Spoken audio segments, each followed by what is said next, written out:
Hey, it is Friday. It is time for Friday Bullpen Sessions. My name is Andy Neary. Each week, I deconstruct my journey, my struggles through professional baseball to help unpack yours so you can live a life on purpose. I take the lessons I learned in baseball and help you apply them in business and in life. So if you're ready to join me, grab your glove, grab a ball, get ready to take the mound, and get ready to bear down to strike out the limiting beliefs in your life. All right, here we go. Hey, welcome back to Friday Bullpen Sessions. My name is Andy Neary, and this is episode 74. This is going to be a fun episode. Why? Because today is my birthday. Yep, I am celebrating 43 magical years on this planet today. And so we're going to do a little self-reflecting. I thought 2020, why not? Provides such a great year for self-reflection, right? So my goal today is to give you a few of my observations as now a wise old 43-year-old, and a few words of wisdom to help you wherever you're at today. I want to help you end the year on a high. I want to help you end the year with a ton of momentum so you can make 2021 the best year you have ever had. I know there's a lot of uncertainty even going into next year. There's a lot of doubt that next year is going to be any better than it is right now, but I want to do my part and I want to help you do that. But before we get into that, I want to make a quick invite. If you're an insurance broker, a partner to the insurance industry, a financial advisor, do yourself a favor, get on the Complete Game Mastermind waitlist. The next round starts February 2nd. It's a 4-month mastermind dedicated to helping insurance brokers, partners in the industry, financial advisors up-level their habits, up-level their time management, their tribe, and most importantly, give you the marketing plan you need to make next year the best year you have ever had. By getting on the wait list, you get first access to enrolling. You get access to enroll at a significant discount. So you do not want to miss this out. If you want to get on the wait list, all you got to do is text me the word 2021 to 414-622-1462. That's 2021 to 414-622-1462. Gets you on the wait list, gets you early access, and just a bunch of good coaching goodies. So don't miss out. Get on there today. All right, let's dive into today's birthday episode.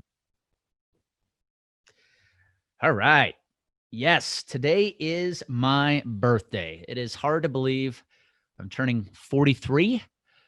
Seems like not that long ago, I was that 21-year-old young buck, young athlete, getting ready right now to go to spring training, getting ready to try to make another year of professional baseball. It's how I started my career. And you know what?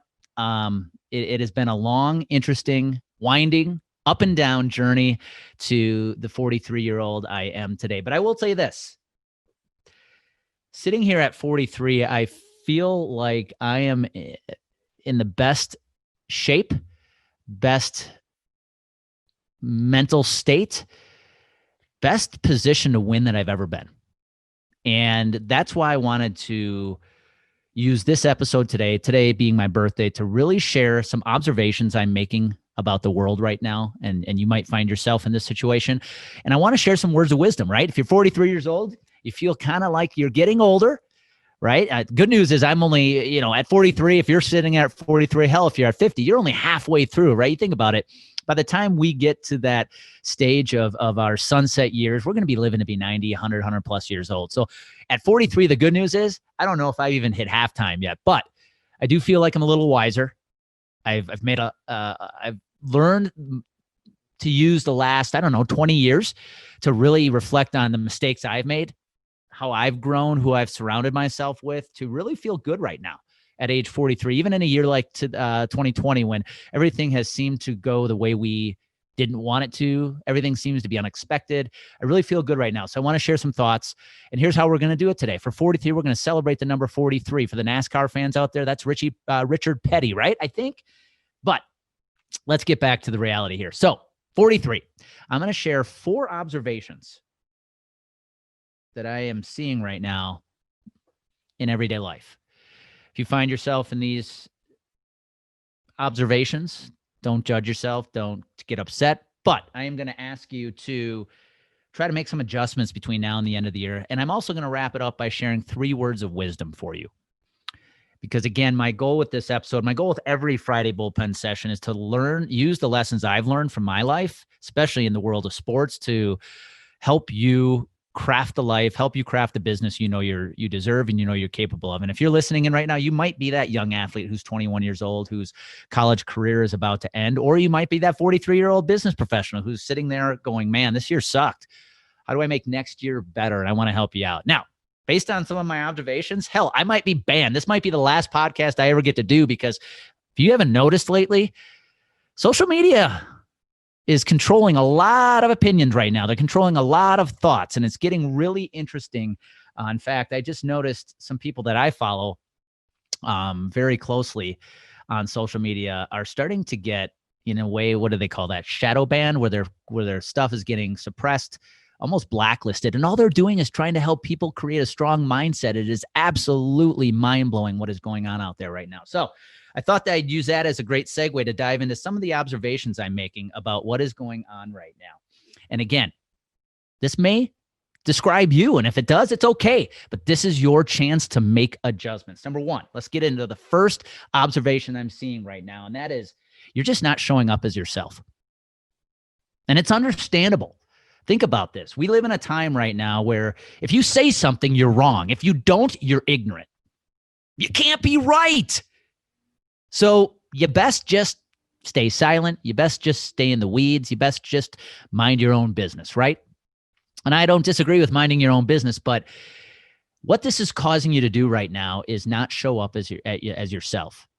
Amy and I know people in our life who feel like they have to be different people when they are in front of different people, in front of different friends and family. And it just blows me away. Why would you want to show up as a different version of you depending on who is sitting or standing in front of you? I don't get that. And too many are showing up as a different version of somebody. They're people pleasing right now. You're not showing up as yourself. And that is a really tough place to be in. But I can empathize, because I remember being that 25-year-old version of myself, new into the business world. And I literally just tried to become the people I was hanging around. I just tried to become the people that I admired at that time. Now, there's nothing wrong with modeling. Don't get me wrong. But when you truly just start trying to mimic or copy the people that you're hanging around just to please them or just to fit in, that is just a rough place to be. So my first ask of you, based off of my first observation, is just don't show up based on who you think you're about to hang out with, you're about to talk to, you're about to do business with. Show up as you. The second observation that I'm seeing right now, and I find myself in this position, and you can probably put yourself in the same boat right now, is the feeling of guilt when you feel good. I just shared with you at the beginning of this podcast that at age 43 right now, I feel more locked in than I've ever been, whether it's with my health, my nutrition, my mental awareness, my mental strength, my business. I feel locked in. But right now in this world, there's this sense of you should feel guilty if you feel good. Really? Since when? So an ask I'm making of you today is, if 2020 has gone pretty well for you, despite what the news says, despite what social media says, despite what your friends and family say, don't feel bad about that. Yes, we want to help those who are not in a good place right now, those that have struggled, those that have found themselves out of business due to all the restrictions of COVID and the pandemic. But if you are in a good place right now, I'm telling you, I'm giving you permission. Don't feel bad. Don't feel bad about that. We need more people like you who are locked in. We need more people like you who are in a good mental state, because that is how we're going to help this world, this universe, whatever you want to call it, shift into the next phase, whatever phase we're going into right now. We can all agree we're shifting, and we need everybody to come along for the ride. So if you are in a good place, number one, stay there. Number two, feel good about that. That is a good place to be, especially in a year with so much uncertainty. And number three, play your part to help everybody else get there. I know I'm trying to do it myself. The third observation, you are too focused on the outside world right now. If you want to make it through 2020 alive, if you want to make 2020 a better year, the best year you've ever had, you got to go within. Work on your mind. If you want to look at the people right now who are really thriving through 2020, despite all the chaos, despite all the bullshit, despite all the restrictions, the rules, the pandemic, it's the people who have gone to work on their mind. That's one thing Amy and I are probably more proud of right now than anything else. In fact, we literally just had a conversation a couple days ago. Because let's face it, guys, with the post-elections going on, still going on here in the United States, we could argue it's going to get a little worse before it gets better, whether it's financially, economically, with new restrictions, new lockdowns. And Amy and I made a promise to each other that we are going to stay as mentally strong as we can be. And that requires us to get up every single day and work on ourselves mentally, work on ourselves within. That's why we pride ourselves so much on our morning routine, whether it's the reading, the journaling, the breath work, the meditation, the exercise. Guys, you have to do the same. Quit focusing on everything else going on out there. An election, riots, restrictions, they can't control your future. Only you can control your future. And you control your future by the choices you make. And I'm asking you right now to make the choice to work on yourself mentally. I truly believe coming out of this pandemic, whenever that happens, there's going to be a new definition of the have and the have-nots. For so long, we have used that phrase to define who has money and who doesn't. But coming out of this pandemic, this phase, this shift, the haves are going to be the people who are mentally strong. The haves are going to be the people who have spent this time working on themselves versus sitting there watching the news, getting freaked out, worrying about what everybody else thinks, worrying about what their family, their friends are going to think about the fact they might do holidays in person. Work on your mind. The have-nots are going to be the people who have sat there for the last 8 months and done nothing, who have sat there in fear and watched and let everybody else's comments, opinions, what the news has to say, rule their life. And I know this is very opinionated today, but dang it, this is my 43rd birthday, and I am just going to let it fly today. Work on yourself internally right now. That is the third observation. Quit focusing on your outside world. If you want the outside world to change, start from the inside. All right, now the fourth observation. There are just way too many snap judgments today. Way too many people who are making quick judgments about another human being based on something as simple as wearing a mask. Now, I know that right there, just me saying that probably stirred up emotions inside of you, right? You're saying, well, does Andy believe in masks? Does Andy not believe in masks? I don't know. Maybe I do. Maybe I don't. My point is this. I watch way too many people right now based on one person's actions, make this snap judgment about that person as a human being. Let me give you an example. I walked into a store in Fort Collins. Amy and I were doing a little shopping, and there was a woman also in there with her mask on, right? We all had our masks on, and another gentleman walked in the store. And this goes back a few months. And he walked in without a mask. Now, what this woman who was about to make the snap judgment about him did not know is at the time, he lived in another town here in Colorado, which did not require masks. Larimer County, where we live, required masks. The county he came from did not require masks. So he walks in the store. He's asked to put his mask on. And he's politely said, sorry, I didn't realize I had to wear one. I didn't bring one. I live in a different county. We don't have to wear masks. So unfortunately, he was asked to leave the store, and he obliged. But as he walked out of the store, this woman that we were standing near looked at one of the cashiers and literally called this man, this individual, a horrible human being for not wearing his masks. The other day, I watched two cyclists ride down Harmony Road, the main street here in Fort Collins. And in Colorado, maybe it is the same in your neighborhoods, we have turn lanes which require cars to kind of cut across the bike lane to make that right-hand turn. And there was a vehicle, I had my windows open, there was a vehicle driving beside me. I was in the middle lane, this car was in the right lane, and he had to turn right. So that required him to change lanes across the bike lane to make that turn. And he did it with at least 50 feet of clearance between he and the two cyclists that were approaching. So he made his turn, he made his move, and I listened to the two cyclists approach the stop sign, and I heard the woman in the back say, "Man, what a freaking jerk." And it just made me stop. Like, what is going on? So here's my observation. Way too many snap judgments going on today. And I'm going to challenge you. If that's you right now, if you're judging other people's actions, you're judging other people's words, take a look in the mirror. This is the last observation. I know this is a strong one, but you have to stop judging people. Before you judge anybody else, look in the mirror and make sure you are judging your own actions. As Gary Vee always says, judge the judger. So those are the 4 observations I have today. I know, again, guys, this is probably a more emotional podcast, but hell, these are emotional times.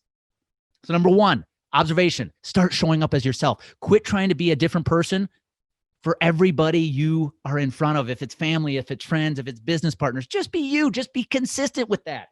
Number 2, if you feel good right now, it's okay. Feel good about it, but help everybody else get to that place. Number 3, quit focusing on the outside world. You want to come out of 2020 live? You want to have 2020 be the best year you ever had? Work on the inside. Work on your mind. Get strong there, and everything else will change for you. And the last thing is quit judging others. Just stay in your own lane, worry about yourself, and do not judge others' actions. Now, those are kind of words of wisdom. I get it, but I'm going to make 3 words of wisdom now because I'm 43 today. If I were to sit down with my 21-year-old self, if I were to go back 20 years and have that same conversation that I'm having today with my 21-year-old self, what would I tell him? This brought me back last week. I had a chance to sit down and give a little talk to UW-Milwaukee's current athletes, a place in my alma mater where I played baseball. And it was such a proud moment for me to be able to sit down, albeit in a virtual setting, and provide some words of wisdom to those athletes, right? Because a day's going to come, their sport's going to end. There's very few of them that will ever get the taste of playing professional sports. So I felt it important to shed my words of wisdom on them. And I share them today at age 43 because for too long, I didn't live by them. I didn't believe in them. That's why I would love to sit down with my 21-year-old self today and have a conversation. Because here's the 3 words of wisdom I would share with my younger self. And I want you to think about this. I want you to use these words of wisdom to propel yourself into a strong finish to the year. And again, an unbelievable 2021, no matter what happens. First word of wisdom, be consistent. I'm asking you to be consistent right now. When I go back 20 years ago, I was after quick wins. I was after overnight hacks. I was after silver bullets. I would start a new habit, but if my life didn't absolutely change within a week, I was done. I would sit down every quarter and lay out these amazing goals for myself. But guess what? The quarter would end. I wouldn't hit those goals. So I would do it all over again. I would start a whole new set of goals for the next quarter. And it was just a dumpster fire of rinse and repeat of getting nowhere. And I wasn't showing up consistently, whether it was with exercise, whether it was with my nutrition, my daily habits, my business professionalism, the activities I needed to do to be successful in my career. I just wasn't showing up consistently. I would let myself talk myself out of doing the right things, because I just didn't feel it today. I'd take plays off, as they say in sports. And one thing I've learned today, if I can tell you why I feel better than I've ever felt before here at age 43, why I love where my business is, I love where my health is at, I love where my relationship with Amy is at, it's being consistent. Are you being consistent today? Make consistency your superpower. Show up every day. Take no plays off. Do the small, boring things you need to do every day to be super successful. I talk about this all the time. Everybody wants to be LeBron James, making the game-winning shot in the NBA Finals. Everybody wants to be Aaron Rodgers throwing the touchdown pass in the Super Bowl. But what people don't realize is those guys go through daily boredom, daily monotonous activities that give them that chance to have those highlight reels that we see on TV. So before you focus on having that highlight reel moment, get really good at showing up every day and putting in the work when no one is watching, because that is where success is found. Quit trying to reach your goal tomorrow. Quit trying to reach your goal next week. Play the long game, and then just show up every day consistent, whether it's as a leader of your organization, whether it's the leader of your family, or whether it's for your friends and family. Show up every day. Show up consistent. Number 2, be kind. There's absolutely no reason today to be a dick. And I'm watching far too many people show up. It goes back to my 4th observation, those snap judgments. If there's one rule in life I can pass on to you, that's maybe the simplest rule about life that far too many people don't follow, it's don't be a dick. Be kind. Before anything comes out of your mouth, I want you to ask yourself these 2 questions. Is it the truth? And is it kind? If it's neither one or the other, you don't say it at all. Don't let it come out of your mouth. One thing I love about starting my coaching business is you get to choose who you get to work with. And I have one rule of thumb that if you want to work with me, you can't be a dick. If I meet you and I hear you trash talking other people, I hear you trash talking your colleagues, I hear you making snap judgments about others, there is no chance you can hang up the phone right there and then, because you and I will never work together. In business, when you get to pick who you work with, that's the beautiful thing. And I want to spend the rest of my life helping those who are good people. As I talk, helping good people do good things. That's what life is all about. So my second word of wisdom, and I would pass this on to my 21-year-old self, is just be kind. Do not be a dick. I look back at how I would allow myself to get caught up in the gossip of other people, sometimes my friends, and man, it just feels dirty now. So just be kind. So 2 words of wisdom: be consistent, be kind. And then the last one I want to pass on to you is just be you. It goes back to that first observation. When you have the ability to show up every day and you're just the best version of yourself, you're trying to be nobody else, you're just being you, you're just saying what comes from the heart, man, does life get good. Does life get clear, and does life get easy? Because here's what happens when you just show up as yourself. You're always going to attract the right people into your life. You see, it's when you're trying to be somebody else to please other people is when you start attracting those customers you don't want. You start attracting those friends that after about 6 or 7 months, you realize don't have your best interest in mind. But when you show up as the real version of you, the authentic, and I know that's a cliche word, the authentic version of you, you really can never say the wrong thing to the right person. So that's my last word of wisdom for you. It's something I would pass on to my 21-year-old self. When I was young, I just wanted to fit in. It's one reason why my pro baseball career lasted as short as it did. I just wanted to fit in. I didn't want to stand out. And I just kept melding myself to the people that I was surrounding myself with. I didn't let my true personality come out. And one of the best things I've learned in the last 5 years is it's not giving a shit what other people think about you. So that's my last word of wisdom. My last piece of advice is just show up every day as you. Show up consistent, show up kind, and show up as you. If you can do all 3 of those things every single day, no matter what is going on in the world, in the United States, in your family, I can promise you, you're going to have your life locked in. So that's where I want to end today. I'm going to go use the rest of the day to celebrate my birthday because I'm not good at celebrating small wins once in a while. And so I ask you to do the same thing. Just show up today, show up consistently, be kind, be you, and man, go into the weekend with more clarity and confidence than you've ever had. Because if you do this, if you put this plan in place, I promise you will get more momentum between now and the end of the year. You will end the year on a high despite whatever happens on the outside world. And you're going to make the next year the best year you've ever had. So go out, make it happen, because you know when clarity and confidence collide, action happens. Make it happen today. Shift your mindset. Hey, thank you for taking the time to listen to this Friday bullpen session. If you are enjoying these episodes, please do me a favor. Go over to Apple, subscribe, give it a 5-star rating. And if you know of anybody in your life, whether it's in your family, personal life, your friends, business colleagues that you think would find benefit in listening to these episodes as well, do me a favor. Please share the bullpen sessions with them. I'd be extremely grateful if you did. And again, go out and make it happen today. Thank you.